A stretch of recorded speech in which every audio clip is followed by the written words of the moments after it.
नमस्कार दोस्तों, स्वागत है आपका धीरू इनसाइट पॉलिटिक्स में। आज हम एक ऐसे मुद्दे पर बात करने वाले हैं जो एशिया, भारत की सुरक्षा और अर्थव्यवस्था को बदल कर रख सकती है। हम बात करने वाले हैं चाइना ताइवान की बढ़ती हुई तनाव की सुर्खियों पर। दोस्तों, ये जियो पॉलिटिकल के हिसाब से ये बहुत बड़ी बात है और हमें सोचना चाहिए कि जब वो दोनों आपस में लड़ेंगे तो उस लड़ाई का मतलब क्या होगा, हमारे देश भारत पर इसका असर क्या होगा।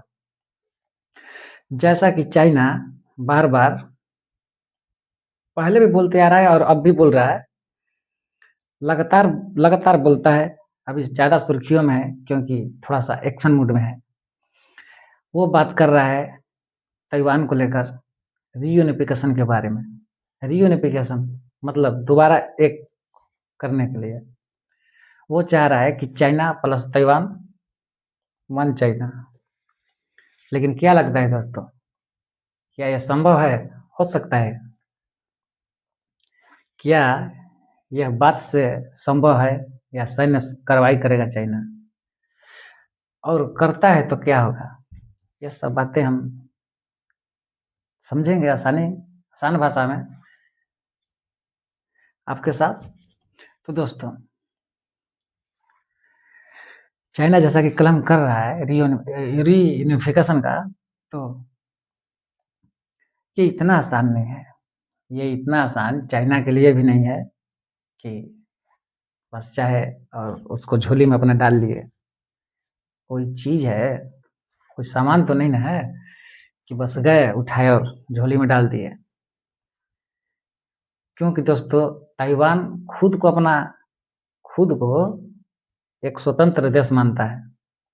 उसका खुद का अपना सरकार है, सैनिक है, लोकतंत्र है। वहाँ सब चीज़ उसका अपना है।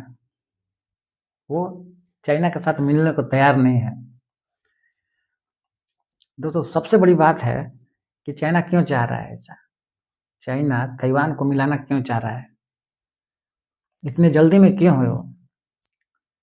तो दोस्तों, हम समझते हैं कि ये चाइना इसलिए ऐसा चाह रहा है क्योंकि ताइवान को आप देखिएगा तो वो है एक स्ट्रेटेजिक लोकेशन के हिसाब से बहुत महत्वपूर्ण मतलब जगह है। चाइना इसीलिए बौखलाया हुआ है, मतलब बेदम है। हम लोग अपने भाषा में बोलते हैं कि बेदम है ताइवान पर कब्जा करने के लिए। क्योंकि उसको मालूम है कि वहाँ से हम पूरे एशिया में और भारत पर नज़र रख सकता है। वो सबसे बड़ी दिक्कत यही है भारत के लिए। भारत के नज़रिए से देखेंगे हम लोग तो सबसे बड़ी दिक्कत हो सकती है। भारत सरकार को चाहिए कि उसका ये मिशन कभी सक्सेस ना हो। किसी भी तरह से जियो पॉलिटिकल उसको बांध के रखना चाहिए चाइना को। जब भी थोड़ा हिले उसका चूड़ी टाइट कर दीजिए। इस समय जिस तरह का माहौल है, भारत सरकार को चाहिए, हमारे मोदी जी को चाहिए, हमारे जयशंकर साहब जी को चाहिए, चाइना का फायदा उठाए। क्योंकि वो गलती करेगा, चाइना का चूक भारत के लिए अचूक उपाय बनाना होगा। चाइना का चूक भारत का अचूक उपाय बनाना होगा। इस नज़रिए से देखिएगा तो बहुत बड़ी बात हो सकती है चाइना को घेरने के लिए। क्योंकि चाइना किसी भी हाल में कह रहा है कि हम ताइवान को अपने कब्जे में लेंगे। वो अड़ा हुआ है। वो अगर ऐसा करता है, मान के चलिए वो अगर हमला करेगा ना, अगर हमला करता है तो क्या लगता है, ताइवान को छोड़ दीजिए आप, बाहरी कयास लगाइए, क्या मदद मिलेगा उसको? जी बिल्कुल। जैसे कि आप देखें जापान चाइना को किस तरह से नसीहत दे रहा है, तो आने वाले दिनों में जापान के अलावा अमेरिका भी आ जाएगा, ऑस्ट्रेलिया भी आ जाएगा, और हम तो कहेंगे भारत भी आ जाए उसमें। इसका फायदा बिल्कुल उठाए भारत। मैं हंस इसलिए रहा हूँ, ये गंभीर मुद्दा जरूर है, लेकिन ये हमारे भारत के लिए सबसे बड़ा पॉइंट बन सकता है, क्योंकि जब चाइना इन सारे देशों से उलझेगा, उसी में भारत भी इसका फायदा उठा सकता है। उठा सकता है नहीं, उठाए बिल्कुल। हमारे सरकार से गुजारिश है, हम लोग चाहेंगे कि मोदी जी प्लीज इस सिचुएशन का आप लाभ उठाइए, क्योंकि देखिए क्या है ना कि जब हम क्यों सामना सामनी अभी लड़ेंगे, एक ना एक दिन तो चाइना से वार होना ही है। अभी हमें मौका मिला हुआ है कि वो ताइवान के कॉन्फ्लिक्ट में फंसा हुआ है, वो जापान भी सामने आ गया है, अमेरिका भी आ जाएगा, ऑस्ट्रेलिया भी आ जाएगा। उस टाइम हम अपने जियो पॉलिटिकल, डायरेक्ट नहीं, जियो पॉलिटिकल कुछ गेम करके चाइना को यूज करें। हमें डायरेक्ट नहीं जाना है, अभी अभी अंदर अंदर गेम करना है। अब दोस्तों आते हैं हम लोग थोड़ा सा सीरियस मुद्दे पर कि चाइना ऐसा क्यों चाह रहा है। देखिए जैसे कि हम अभी बात किए ताइवान को लेकर कि ताइवान जो है उसके लिए अहम क्यों है, वो क्यों चाह रहे हैं ऐसा। आपको मालूम है कि ताइवान 70% से ज़्यादा सेमीकंडक्टर का निर्माण करता है, जो हमारे मोबाइल और रडार इन सब में यूज होता है। तो दोस्तों अगर वो इस पे कंट्रोल कर लेता है, तो ये जितने भी पार्ट्स बन रहे हैं, ये मोबाइल, कार, इलेक्ट्रिक कार, ये रडार, लेकिन हम लोग जो यूज कर रहे हैं, जैसे हम लोग का तो यूज ज़्यादा है मोबाइल का, कार का, इलेक्ट्रॉनिक जो भी सामान है, ये तो हमारे इंडिया में महंगे हो जाएंगे। तो ये कितना आर्थिक दिक्कत होगा, इस नज़रिए से मैं बोल रहा हूँ कि आर्थिक दिक्कत होगा। अब सैन्य दिक्कत में क्या होगा, सैन्य दिक्कत में, सिक्योरिटी दिक्कत में क्या होगा, जैसा कि हम लोग का कॉन्फ्लिक्ट पहले भी रहा है एलएसी का।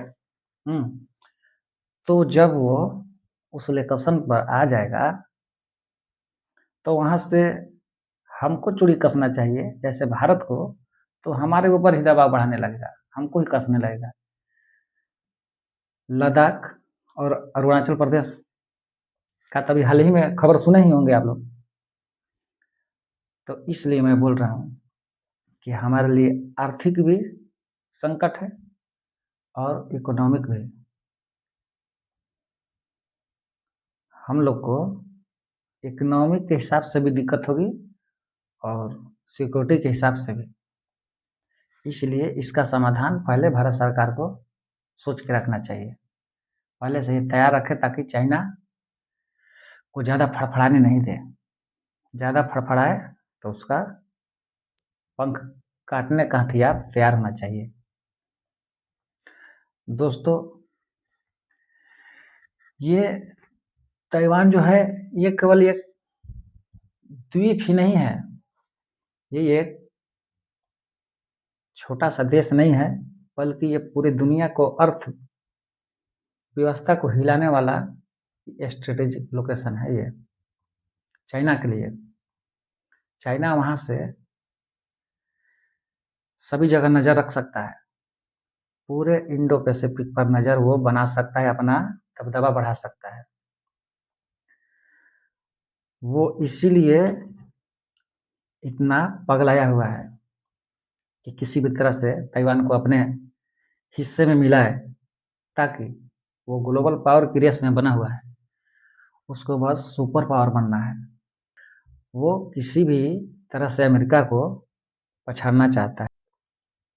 वो जब ताइवान को अपने हिस्से में ले लेगा, तो भारत को भी सिर्फ दिक्कत नहीं है कि आर्थिक दिक्कत होगा, ये इकोनॉमिक दिक्कत पूरे ग्लोबल में बढ़ जाएगी, क्योंकि इसको बढ़ने से पूरे ग्लोबल मार्केट जो है गिर सकता है, सप्लाई चेन टूट जाएगा, तेल के दाम बढ़ जाएगा, और इलेक्ट्रिक जो इंडस्ट्री है वो भी तो हिल जाएगी। इसीलिए बोल रहा हूँ, ये एक द्वीप नहीं, ये पूरी दुनिया को हिलाने वाली अर्थव्यवस्था है। दोस्तों, चीन ताइवान सिर्फ एक मुद्दा मात्र नहीं है। जियो पोलिटिकल हिसाब से अगर हम लोग देखें तो ये एक राजनीतिक मुद्दा नहीं है, यह एशिया की सुरक्षा और भारत के हितों और अर्थव्यवस्था की सबसे बड़ी बात है।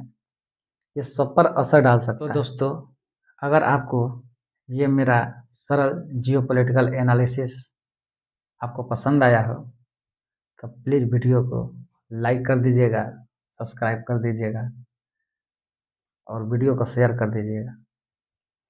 और हाँ, जो हमारे चैनल हीरो इनसाइड पॉलिटिक्स में आज पहली बार आए हुए हैं तो चैनल को सब्सक्राइब कर दीजिएगा। हम ऐसे ही वीडियो दुनिया से जुड़ी राजनीति को आसान भाषा में समझाते हैं। तब तक के लिए धन्यवाद।